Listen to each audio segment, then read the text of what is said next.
Alice's Adventures in Wonderland by Lewis Carroll. Chapter 1. Down the Rabbit Hole. Alice was beginning to get very tired of sitting by her sister on the bank and of having nothing to do. Once or twice she peeped into the book her sister was reading, but it had no pictures or conversations in it. And what's the use of a book, thought Alice, without pictures or conversation? So she was considering in her own mind, as well as she could, for the hot day made her feel very sleepy and stupid, whether the pleasure of making a daisy chain would be worth the trouble of getting up and picking the daisies, when suddenly a white rabbit with pink eyes ran close by her. There was nothing so very remarkable in that, nor did Alice think it so very much out of the way to hear the rabbit say to itself, oh dear, I shall be late." When she thought it over afterwards, it occurred to her that she ought to have wondered at this, but at the time it all seemed quite natural. But when the rabbit actually took a watch out of its waistcoat pocket and looked at it, and then hurried on, Alice started to her feet, for it flashed across her mind that she had never before seen a rabbit with either a waistcoat pocket or a watch to take out of it, and burning with curiosity, she ran across the field after it, and fortunately was just in time to see it pop down a large rabbit hole under the hedge. In another moment down went Alice after it, never once considering how in the world she was to get out again. The rabbit hole went straight on like a tunnel for some way, and then dipped suddenly down, so suddenly that Alice had not a moment to think about stopping herself before she found herself falling down a very deep well. Either the well was very deep, or she fell very slowly, for she had plenty of time as she went down to look about her and to wonder what was going to happen next. First she tried to look down and make out what she was coming to, but it was too dark to see anything. Then she looked at the sides of the well, and noticed that they were filled with cupboards and bookshelves. Here and there she saw maps and pictures hung upon pegs. She took down a jar from one of the shelves as she passed. It was labelled Orange Marmalade, but to her great disappointment it was empty. She did not like to drop the jar for fear of killing somebody, so she managed to put it into one of the cupboards as she fell past it. "Well," thought Alice to herself, "after such a fall as this I shall think nothing of tumbling downstairs. How brave they'll all think me at home! Why, I wouldn't say anything about it even if I fell off the top of a house," which was very likely true. Down, down, down. Would the fall never come to an end? "I wonder how many miles I've fallen by this time," she said aloud. "I must be getting somewhere near the center of the earth. Let me see, that would be 4,000 miles down, I think." For you see, Alice had learnt several things of this sort in her lessons in the schoolroom, and though this was not a very good opportunity for showing off her knowledge, as there was no one to listen to her, still it was good practice to say it over. "Yes, that's about the right distance. But then I wonder what latitude or longitude I've got to." Alice had no idea what latitude was, or longitude either, but thought they were nice grand words to say. Presently she began again. "I wonder if I shall fall right through the earth. How funny it'll seem to come out among the people that walk with their heads downward. The antipathies, I think." She was rather glad there was no one listening this time, as it didn't sound at all the right word. "But I shall have to ask them what the name of the country is, you know. Please, ma'am, is this New Zealand or Australia?" And she tried to curtsy as she spoke. Fancy curtsying as you're falling through the air. Do you think you could manage it? "And what an ignorant little girl she'll think me for asking. No, it'll never do to ask. Perhaps I shall see it written up somewhere." Down, down, down. There was nothing else to do, so Alice soon began talking again. "Dinah'll miss me very much tonight, I should think." Dinah was the cat. "I hope they'll remember her saucer of milk at tea time. Dinah, my dear, I wish you were down here with me. There are no mice in the air, I'm afraid, but you might catch a bat, and that's very like a mouse, you know. But do cats eat bats, I wonder?" And here Alice began to get rather sleepy, and went on saying to herself in a dreamy sort of way, "Do cats eat bats? Do cats eat bats?" And sometimes, "Do bats eat cats?" For you see, as she couldn't answer either question, it didn't much matter which way she put it. She felt that she was dozing off, and had just begun to dream that she was walking hand in hand with Dinah, and saying to her very earnestly, "Now, Dinah, tell me the truth, did you ever eat a bat?" When suddenly, thump, thump, down she came upon a heap of sticks and dry leaves, and the fall was over. Alice was not a bit hurt, and she jumped up on her feet in a moment. She looked up, but it was all dark overhead. Before her was another long passage, and the White Rabbit was still in sight, hurrying down it.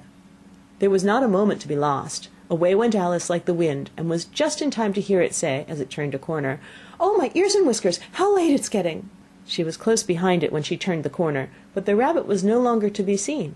She found herself in a long, low hall, which was lit up by a row of lamps hanging from the roof. There were doors all around the hall, but they were all locked, and when Alice had been all the way down one side and up the other, trying every door, she walked sadly down the middle, wondering how she was ever to get out again. Suddenly she came upon a little three-legged table, all made of solid glass. There was nothing on it except a tiny golden key, and Alice's first thought was that it might belong to one of the doors of the hall. But alas, either the locks were too large or the key was too small, but at any rate it would not open any of them. However, on the second time round she came upon a low curtain she had not noticed before, and behind it was a little door about 15 inches high. She tried the little golden key in the lock, and to her great delight it fitted.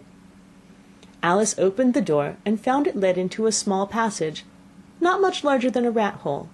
She knelt down and looked along the passage into the loveliest garden you ever saw. How she longed to get out of that dark hall and wander about among those beds of bright flowers and those cool fountains, but she could not even get her head through the doorway. And even if my head would go through, thought poor Alice, it would be of very little use without my shoulders. Oh, how I wish I could shut up like a telescope! I think I could, if I only know how to begin. For you see, so many out-of-the-way things had happened lately, that Alice had begun to think that very few things indeed were really impossible. There seemed to be no use in waiting by the little door, so she went back to the table, half hoping she might find another key on it, or at any rate a book of rules for shutting people up like telescopes. This time she found a little bottle on it, which certainly was not here before, said Alice, and round the neck of the bottle was a paper label, with the words "Drink me" beautifully printed on it in large letters. It was all very well to say "drink me," but the wise little Alice was not going to do that in a hurry. "No, I'll look first," she said, "and see whether it's marked poison or not," for she had read several nice little histories about children who'd gotten burnt and eaten up by wild beasts and other unpleasant things, all because they would not remember the simple rules their friends had taught them, such as that a red-hot poker will burn you if you hold it too long, and that if you cut your finger very deeply with a knife it usually bleeds. And she had never forgotten that if you drink much from a bottle marked poison, it's almost certain to disagree with you sooner or later.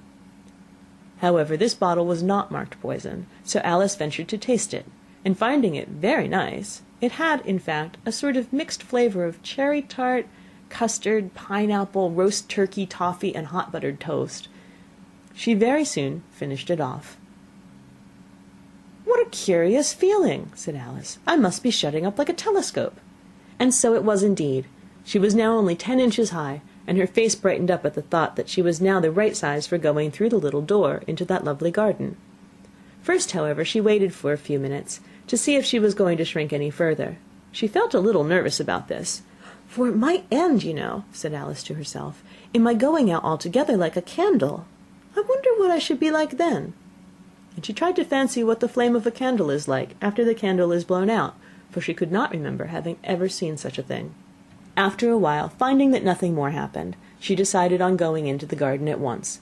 But alas for poor Alice, when she got to the door, she found she'd forgotten the little golden key, and when she went back to the table for it, she found she could not possibly reach it. She could see it quite plainly through the glass, and she tried her best to climb up one of the legs of the table, but it was too slippery, and when she had tired herself out with trying, the poor little thing sat down and cried. "Come, there's no use crying like that," said Alice to herself rather sharply. "I advise you to leave off this minute." She generally gave herself very good advice, though she very seldom followed it, and sometimes she scolded herself so severely as to bring tears into her eyes.